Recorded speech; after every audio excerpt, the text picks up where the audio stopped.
आलोचक ये कहते हैं वो देशद्रोह का अड्डा हो गया है।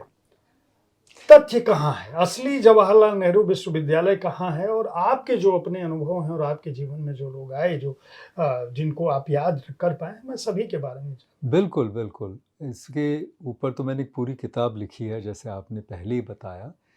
तो जेएनयू एक अलग दुनिया है, और जेएनयू के पहले मैं आईआईटी में पढ़ाता था।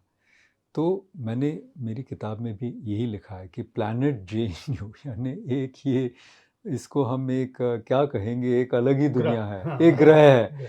तो आईआईटी और जेएनयू में इतना बड़ा अंतर है, हालांकि एक सिर्फ रास्ते के उस पार है दीवार और का अंतर है, तो सड़क का हाँ, अंतर। रास्ते सड़क का। तो एक्चुअली अक्रॉस द रोड हाँ, ऐसे मैंने कहा, क्योंकि वो जो वेदांत देसी का मार्ग है वो आगे जाके अरुणा असफली मार्ग वही हो जाता है। तो ये दक्षिण पंथ और वाम पंथ का इतना बड़ा फासला है, मैं बता ही नहीं सकता। तो सबसे पहले मैं जेएनयू में आया और मैंने ये पाया कि आईआईटी की क्या मेंटालिटी है। ये इंजीनियरिंग मेंटालिटी है कि एक समस्या है, उसका हम निवारण कैसे करें, पूरी उसमें हम ऊर्जा लगा दें, ये भी ट्राई करेंगे, ये भी ट्राई करेंगे, मैकेनिकल, सिविल, हर चीज़, और समस्या को हम हल करेंगे। तो जेएनयू में क्या है, समस्या है, अच्छा, उसका हम थोड़ा सा शोध करेंगे, उसको परिष्कृत करेंगे, उसमें कुछ डालेंगे, समस्या भी रहेंगी, हम भी रहेंगे, और दोनों दोनों साथ में चलेगी। और समस्या के होते हुए हम कुछ पूंजी लाएंगे।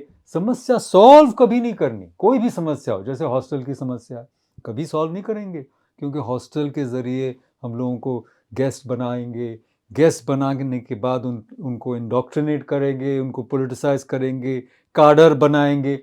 तो ये एक अलग दुनिया है। तो मैंने जेएनयू में आकर के देखा कि जो वामपंथी थे उनका ये गढ़ था। तो वो दूसरे किसी को टिकने नहीं देते थे। टिकने नहीं देना यानी उनको महत्व नहीं देना, उनकी बात नहीं सुनना, उनको बहिष्कृत करना। यहाँ पैलेस्टाइन में आंदोलन करो, लेकिन तिब्बत में जो हो रहा है कभी नहीं बोलो।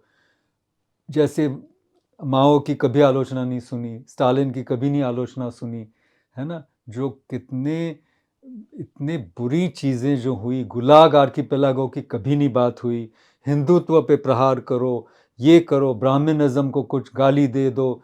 वहाँ पे दूसरे साइड कुछ हुआ तो कभी इस्लामिज्म पे कभी कोई चर्चा मैंने नहीं सुनी कि ये इतना ख़राब है या इससे ये हुआ है। ग्रूमिंग गैंग्स हुई, उस पे कोई चर्चा करो नहीं। फोर्सिबल कन्वर्जन हुआ, कभी नहीं। तो जेएनयू में एक हम कहेंगे कॉन्स्पिरेसी ऑफ साइलेंस है। तो वामपंथी, इस्लामिस्ट, ये सब लोगों ने मिलके उनका एक वर्चस्व किया था। तो उसमें भी मैं एक डिसरप्टर था। जैसे कन्हैया कुमार का जो फिनोमिनन था, तब मैं अकेला था जेएनयू के भीतर से जो खड़े होके बोलने लगा कि ये आप लोग जो कह रहे हो वो गलत है, ये यूनिवर्सिटी का काम ही नहीं है। यूनिवर्सिटी का काम पढ़ना लिखना है, ना तो किसी पार्टी या किसी व्यक्ति के खिलाफ आंदोलन छेड़ के उसको हटाने की कोशिश करना, वगैरह वगैरह। तो वहाँ से भी मैंने देखा है, और मैंने इसको पंच बकार बोला।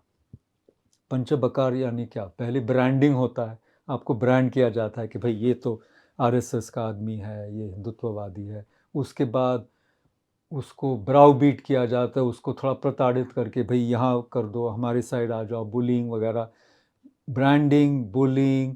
उसके बाद बॉयकॉट होता है, उसके बाद मतलब बहिष्कृत करना, ये सब होता है कि आपको किसी तरह साइलेंस कर दो, या तो मैं उसको दूसरी तरह से कहूँगा बुलशिट जो कहते हैं, यानी उसको किसी न किसी तरह उलझा दो। जैसे मेरे खिलाफ इतने ओपन लेटर्स लोगों ने लिखे तो उनका सबका मैंने जवाब दिया। तब मुझे पता चला कि लेफ्ट इतनी कमज़ोर है, वैचारिक स्तर पे कमज़ोर हो गई है। जो आपने कहा 20 साल पहले वो नहीं था, पढ़ने लिखने वाले लोग थे, आज पढ़ने लिखने वाले कम हो गए, वामपंथियों के साइड में भी, और फिर अब दक्षिणपंथी आ गए, तो वहाँ तो और भी कमज़ोर है। तो मैं लोगों को कहता था कि आप भारत माता की जय बोल के बुद्धिजीवी नहीं बन सकते, आप वैचारिक नहीं बन सकते, या आप सिर्फ कोई नारा लगाएंगे, कुछ करेंगे। आपको बहुत गहरी सोच के लिए पढ़ना लिखना पड़ेगा। अपने ग्रंथों को भी पढ़ना लिखना सीखिए, वो भी हमने सीखा नहीं है। तो मैं कभी कभी कहता हूँ दक्षिण पंथियों ने ट्रोल आर्मीज पैदा की है, जो नैरेटिव बदलना चाह रहे हैं, यानी आक्रामक सोशल मीडिया पे एक दूसरे पर या दूसरे किसी पर आप प्रहार करने वाले, या तो बॉट्स, बॉट्स यानी वो मनुष्य होते ही नहीं है, वो कंप्यूटर के प्रोग्राम्स होते हैं, वो उन्होंने मीडिया सेल वगैरह ने निर्माण कर दिए। और जो उनके सो कॉल्ड बुद्धिजीवी है वो भी गिने चुने लोग हैं जो एक्चुअली यूनिवर्सिटीज़ विश्वविद्यालयों के बाहर से काम कर रहे हैं। यूनिवर्सिटी विश्वविद्यालयों के भीतर कुछ हुआ ही नहीं है, क्योंकि कुछ हुआ नहीं है मतलब बहुत कम हुआ है, क्योंकि समझ ही नहीं है, अपनी परंपरा भी समझ नहीं पाते और दूसरों की परंपरा को तो नकार ही रहे हैं कि वेस्ट में कुछ है ही नहीं।